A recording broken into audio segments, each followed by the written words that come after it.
What is up, guys? It is Team G here, and today we are going to be going over the 4-3-2-1 instructions. Now, obviously, this is the 4-3-3, but one thing that's actually pretty cool with the new tactics that you can do is you can just have everything set up that you want with attacking, ultra-attacking, defensive, ultra-defensive, whatever, so you don't have to actually pause it and then make changes. So for this, right, basically my default, my balanced is actually my attack, right? I have to go to attacking for like my default, my balanced stuff. So for the 4-3-2-1, I won't show any of the tactics or I won't explain any of the tactics just because it's not personally, I think it's not really that great of an idea, honestly. I think you should just figure out what you really like.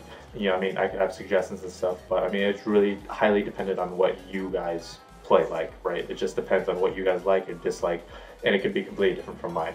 The instructions are a little bit different from that, just because, you know, everyone is going to probably, I wouldn't say want the same thing, but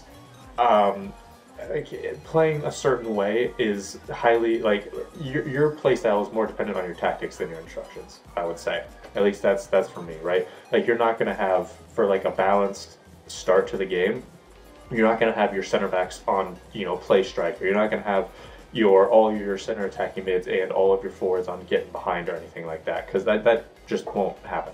So what's going to happen is, for instructions at least, it'll at least make a little bit more sense for what everyone most likely would want.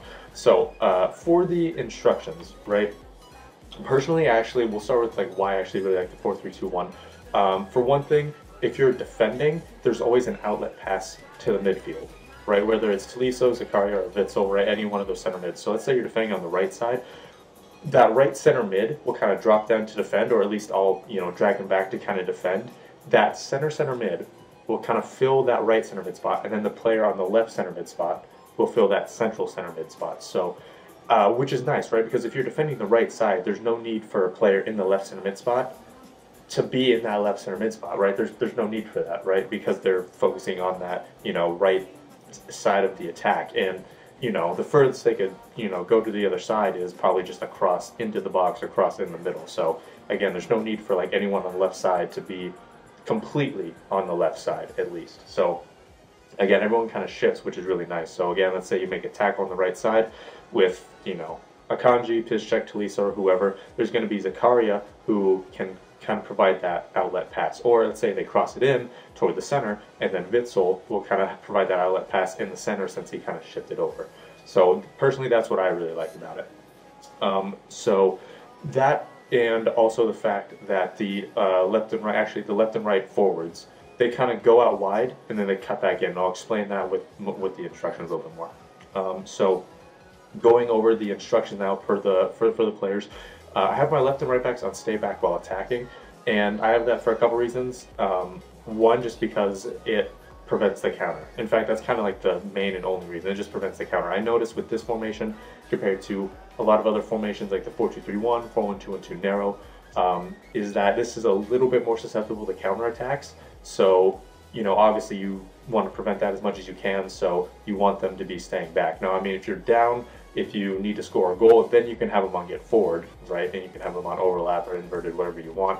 But, you know, in the 20th minute, have them on stay back while attacking so then you don't get countered at least as much, right? You have more defenders back, which will give you more of a chance.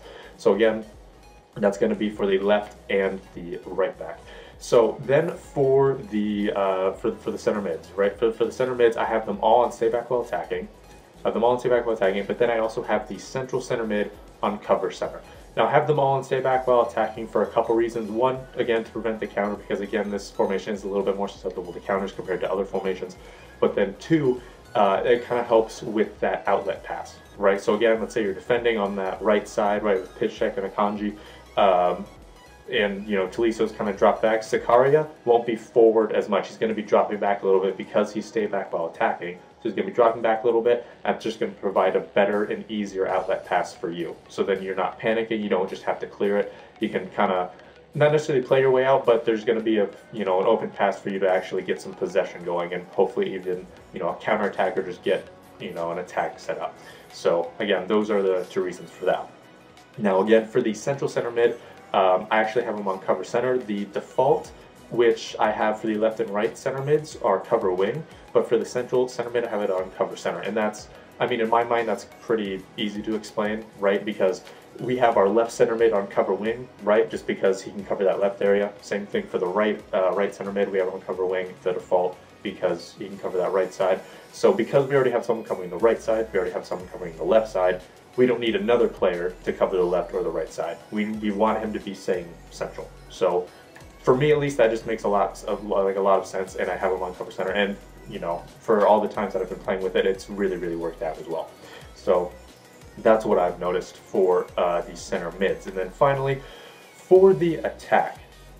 We'll start with the left and right forwards, and this is probably going to be the most important instructions for the entire video. So if you take anything away from this video, this is what you got to take away. So you have them on getting behind, and again, right here, most important part, drift wide. Personally, I think that's the most important part. So for getting behind, I have that just because, you know, they kind of press the back line. I don't think there's like a press back line option.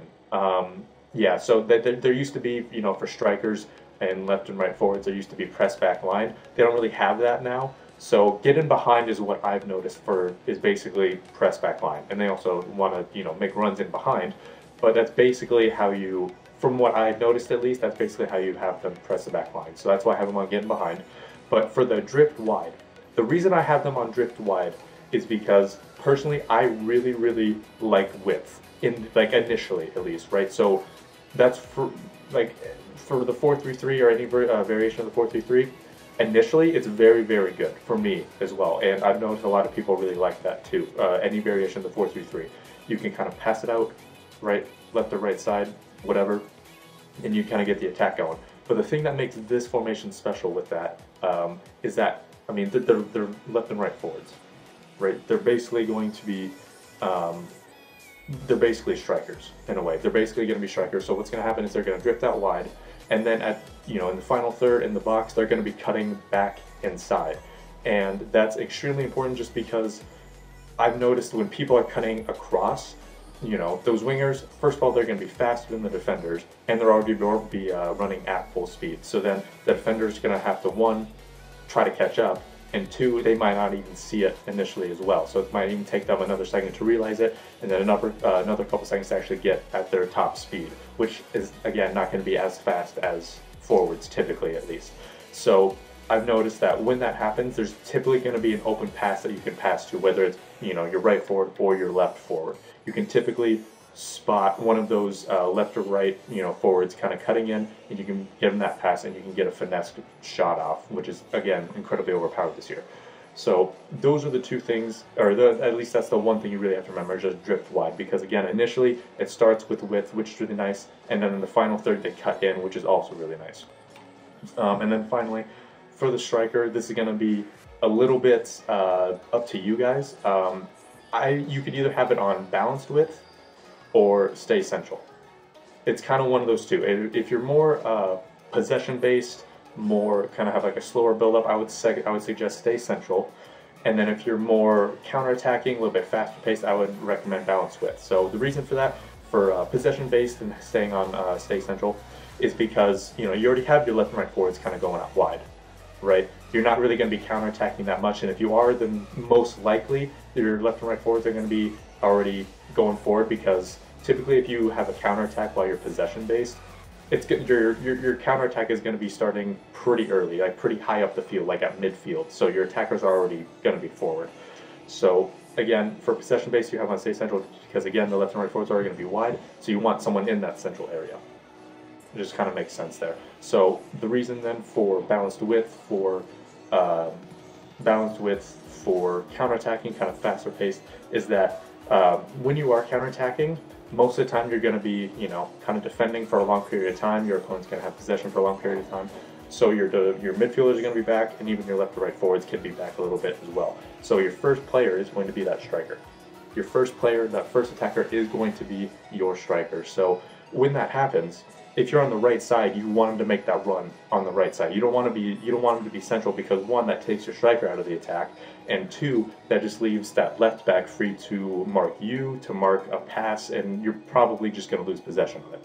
So you want him on balanced width, so then, you know, if you're on the right side, you can have him go out wide, and then at the very least it takes away defender, and same thing on the left side. If you run down the left side, it takes away that right back of theirs. So that's probably going to be it for this video, guys. Hopefully you did enjoy it and you learned something from it. If you need any other instructions for any formation, just let me know, because I do want to learn more about certain formations, just because this game's a little bit different from past FIFAs, right? From FIFA 17 to FIFA 18, you can do the exact same thing for the 4-1-2 and 2-narrow, and it's going to work. So this year is obviously going to be a lot different, so I do want to try out new formations, and I do want to try new instructions. So whatever you guys suggest, and I'll try to figure it out and try to see what's best for that. But like I said, that's probably going to be it for this video. Thank you guys so much for watching. This has been DMG.